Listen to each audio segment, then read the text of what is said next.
La collaborazione tra l'Ordine degli Architetti e l'Arcidiocesi di Agrigento è una collaborazione costante. Prima di tutto nasce con la collaborazione con tutti gli iscritti all'Ordine degli Architetti, perché sono i primi che possono e devono intervenire nella tutela, nella manutenzione, accompagnando i parroci per tutte le chiese che sono sottoposte a vincolo. Poi c'è la collaborazione ufficiale, quella istituzionale, tra l'Ordine degli Architetti e l'Ufficio Beni Culturali con l'Arcidiocesi di Agrigento, che mira a un'analisi più ampia di quello che è il patrimonio del territorio. Il progetto Monumentiamo si inserisce proprio in questa collaborazione. Sono state selezionate alcune chiese sulle quali sono state fatte dei rilievi e i risultati hanno permesso di poter valutare quali sono le criticità insistenti su alcuni edifici di culto. Questo rilievo già ci potrà servire per una programmazione immediata che possiamo fare per gli interventi sul territorio, ma speriamo anche di poter acquisire il modello, poterlo proiettare su tutta la provincia e tutta la diocesi e attraverso anche qualche progetto un po' più ampio verificare la vulnerabilità sismica del nostro patrimonio ecclesiastico. Quindi una collaborazione che ha portato già il suo primo risultato con i dati che vengono consegnati e che speriamo poter ampliare ancora nel futuro. Il monumento più impegnativo e più costoso monitorizzato qual è stato? Dai risultati, quando meno quello che potrà essere e quello che può essere immediatamente attenzionato è la chiesa di Sant'Alfonso, che sorge proprio sul colle che in questo momento è attenzionato dai lavori, e quindi a completamento dei lavori, ma già in una fase progettuale, bisogna, e già stiamo pensando, alcuni interventi immediati da poter fare, visto che c'è un risultato chiaro che emerge fuori dal progetto Monumentiamo. Ecco, quanti sono i progetti che avete monitorizzato come numero? Sono stati 18 progetti, cioè 18 chiese, e naturalmente ognuna ha presentato una criticità differente in base al posto di ubicazione nel territorio della nostra città di Agrigento. Ah, solo ad Agrigento?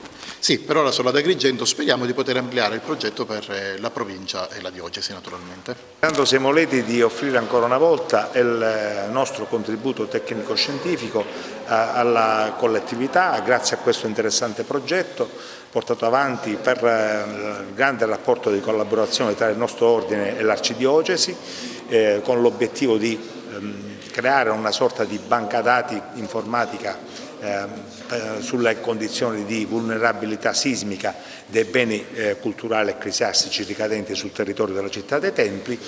Devo dire che dai dati rilevati risulta che tutto sommato questo patrimonio ecclesiastico non sta male dal punto di vista strutturale, è in discreta salute. È ovvio che ci sono stati alcuni monumenti dove abbiamo rilevato indici di vulnerabilità sismica più forti, più notevoli, seppure sempre moderati, come la chiesa di Sant'Alfonso, che è proprio sulla faglia, quindi sulla collina, la parte un po' delicata, e la chiesa di Santa Maria degli Angeli.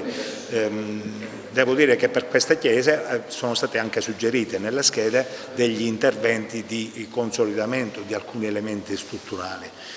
Il nostro obiettivo chiaramente è quello che Monumentiamo assurga a un progetto pilota che possa costituire da riferimento per tutti i comuni, per l'amministrazione comunale della provincia, affinché possano costituire una propria banca dati sulla vulnerabilità sismica dei beni culturali che ricadono nei centri storici, nella consapevolezza che con i beni culturali e con i centri storici noi andiamo a conservare le nostre radici culturali, le radici culturali delle nostre comunità.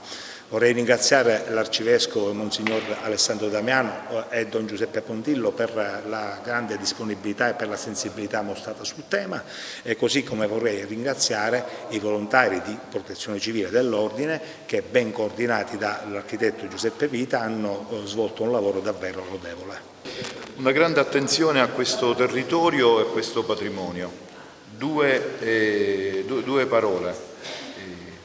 Un servizio importante per la prevenzione e la custodia di questo patrimonio, ma anche la promozione dello stesso territorio, dei beni culturali che contiene questo territorio, che diventa volano per le altre istituzioni, diventa volano per il turismo e ripeto per la cura, prospetti, campanili, cupole, quadri, tutta l'Italia ha un patrimonio immenso. Dice, ma l'Italia quanti musei ha? Uno, inizia dalle Alpi e finisce in Sicilia. Il Dipartimento di Protezione Civile dell'Ordine degli Architetti ha preparato degli architetti per la compilazione di queste schede di monitoraggio di questi monumenti ecclesiastici. La cosa più importante è stata, oltre a quello che ha detto prima il Presidente, cioè sul monitoraggio sui sistemi sismici della Chiesa, è stato quello, abbiamo cercato di fare anche una specie di catalogazione di tutti i beni mobili che ci sono all'interno delle chiese, in maniera tale che in caso di un intervento chi ha la possibilità di avere questa scheda ha subito la cognizione di avere quanti quadri ci sono in quella chiesa, quante statue ci sono, quanti metri quadri di affreschi ci sono, in modo tale che possano partire con già una preparazione adeguata al recuperare questi beni mobili che sono la nostra storia e la nostra tradizione. È stata un'iniziativa molto interessante, innanzitutto per approfondire e conoscere i miei beni culturali, quelli della mia città, e poter dare il mio contributo per la tutela di questi importanti monumenti che ci circondano e a volte ci dimentichiamo che esistono. Sono tanti monumenti che ha la città, no? Esattamente, la città ha una lunga storia e racchiude tesori in ogni dove.